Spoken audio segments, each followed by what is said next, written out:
మీకు ఒక ప్రాణ స్నేహితులు లేదా ప్రాణ స్నేహితురాలు ఉన్నారా?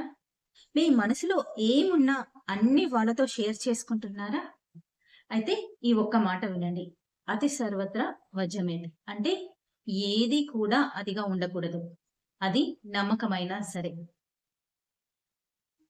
వాళ్ళు మీకు ఎంత క్లోజ్ ఫ్రెండ్ అయినా సరే, కొన్ని విషయాలు వాళ్ళతో చెప్పకూడదు. అవి మీ మనసులోనే ఉంచుకోవాలి.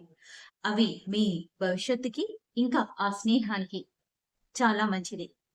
ఇవే విషయాలు రేపు బయటపడితే అవే మీకు బలహీనతగా మారే అవకాశం ఉంది. కాబట్టి ఎంత క్లోజ్ ఫ్రెండ్ అయినా సరే, ఒక 5 ముఖ్యమైన విషయాలు ఎట్టి పరిస్థితుల్లోనూ వాళ్ళతోని పంచుకోకూడదు. ఈరోజు ఈ వీడియోలో మనం అదే తెలుసుకోబోతున్నాం. ఇందులో నాలుగో పాయింట్ వింటే మీరు షాక్ అవుతారు. ఎందుకంటే మనం రోజు చేసే తప్పు అదే. హాయ్ అండి. నేను సుస్మిత, ఎమోషనల్ వెల్‌నెస్ కోచ్. ఈ వీడియోను స్కిప్ చేయకుండా ఎండ్ వరకు చూడండి. నచ్చితే లైక్ చేయండి. ఎవరికైనా యూజ్ అవుతుంది అనుకుంటే షేర్ చేయండి. ఛానెల్‌ని సబ్స్క్రైబ్ చేసుకోండి. పాయింట్ నంబర్ 1, మీ ఆర్థిక స్థితిగతులు ఎందుకు చెప్పకూడదు? సమాజంలో డబ్బు మనిషి హోదాని నిర్ణయిస్తుంది. మీ బ్యాంక్ బ్యాలెన్స్, ఆస్తుల గురించి ఎవరితోనైనా షేర్ చేసుకుంటే అవతల వ్యక్తి మనసులో తెలియకుండానే ఒక కంపారిజన్ మొదలవుతుంది.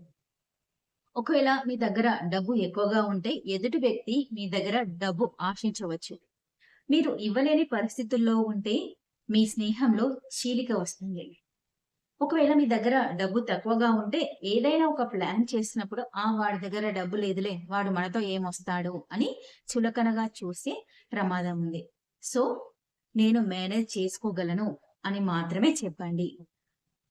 అంకెల్లో, ఫిగర్‌లో ఎప్పుడూ చెప్పకూడదు. మీ ఇన్వెస్ట్‌మెంట్ ప్లాన్ మీతోనే ఉండాలి. పాయింట్ నంబర్ 2, మీ భాగస్వామి రహస్యాలు ఎందుకు చెప్పకూడదు? మీరు మీ భర్త లేదా భార్యతో పంచుకునే విషయాలు నమ్మకం మీద ఆధారపడి ఉంటాయి. మీరు వారికి ఉన్న బలహీనతను గురించో, అలవాటు గురించో మీ ఫ్రెండ్‌తో షేర్ చేసుకున్నప్పుడు, ఆ ఫ్రెండ్ మీ ఇంటికి వచ్చినప్పుడు మీ పార్ట్నర్‌ని అదే ఉద్దేశ్యంతో చూస్తారు.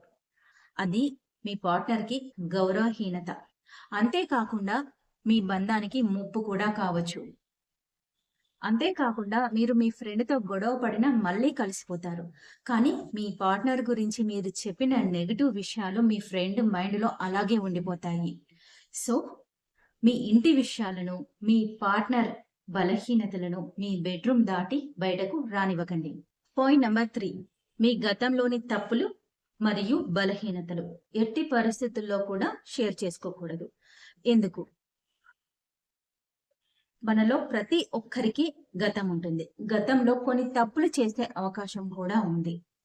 మనం కొన్ని పరిస్థితుల్లో, కొన్ని సిట్యుయేషన్‌లలో మన ఫ్రెండే కదా అని ఎమోషనల్ అయిపోయి వాళ్ళతో షేర్ చేసుకుంటాం. కానీ కాలం ఎప్పుడూ ఒకేలా ఉండదు. ఆ వ్యక్తి మీకు ఈరోజు బెస్ట్ ఫ్రెండ్ అయ్యుండొచ్చు. కానీ ఫ్యూచర్‌లో శత్రువుగా మారితే మీ బలహీనతలు, మీ తప్పులే మీకు వ్యతిరేకంగా వాడబడతాయి. మిమ్మల్ని వీడు అలాంటి వాడే కదా! వాడిని బ్లాక్‌మెయిల్ చేద్దాం అని వాళ్ళు అనుకోవచ్చు. లేదా సమాజంలో కించపరిచే అవకాశం కూడా ఉంది. కాబట్టి మీ గతం, మీ వ్యక్తిగతం అది మీ క్యారెక్టర్ బిల్డింగ్‌కి ఉపయోగపడాలే తప్ప వేరే వాళ్ళకి ఆయుధంగా మారకూడదు. పాయింట్ నంబర్ 4, ఇతరుల గురించి గాసిప్స్ చెప్పటం. ఎందుకు చెప్పకూడదు? మీరు మీ ఫ్రెండ్‌తో కలిసి వేరే వాళ్ళ గురించి గాసిప్స్ చెబితే అది మీ క్యారెక్టర్‌ని ప్రతిబింబిస్తుంది. అప్పుడు మీ ఫ్రెండ్ ఏమనుకుంటారు? మనసులో ఇలా అనుకుంటారు. వీడు నేను లేనప్పుడు కూడా నా గురించి వేరే వాళ్ళతో ఇలాగే చెప్తాడు కదా! అని. అది మీ మీద ఉన్న నమ్మకాన్ని పోగొడుతుంది.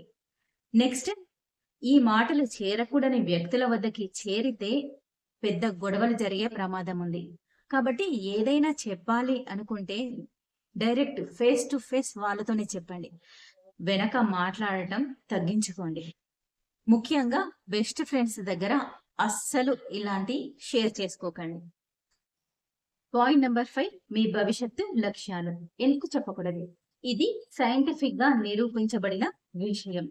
మీరు ఇతరులతో మీ భవిష్యత్తు లక్ష్యాలను పంచుకుంటుంటే మీ మెదడు ఆల్రెడీ ఆ పని కంప్లీట్ అయిపోయి సక్సెస్ అయ్యింది అన్న ఫీలింగ్ లోకి వెళ్తుంది. అప్పుడు డోపమైన్ ని హిట్ చేస్తుంది. అలాంటప్పుడు మీరు పని మీద ఫోకస్ చేయలేరు. నెక్స్ట్ ఇంకెవరైనా మీ ప్లాన్ గురించి వింటున్నప్పుడు, "ఆ! నీ వల్ల కాదులే, నువ్వేం చేస్తావు" అని నెగెటివ్‌గా మాట్లాడితే మీ ఆత్మవిశ్వాసం దెబ్బతింటుంది. ఇంకా వేరే ఎవరైనా మీ ప్లాన్‌ని కాపీ కొట్టే ఛాన్స్ కూడా ఉంది. అందువల్ల మీరు ఇలాంటి విషయాలను ఎవ్వరితో షేర్ చేసుకోకుండా ఉండడం అనేది చాలా ఇంపార్టెంట్. మీ విజయం సౌండ్ చేయాలి కానీ, మీ మాటలు కాదు. మీ పని పూర్తి అయ్యాక ఆ రిజల్ట్ ప్రపంచానికి చూపించండి. Thank you. Stay connected.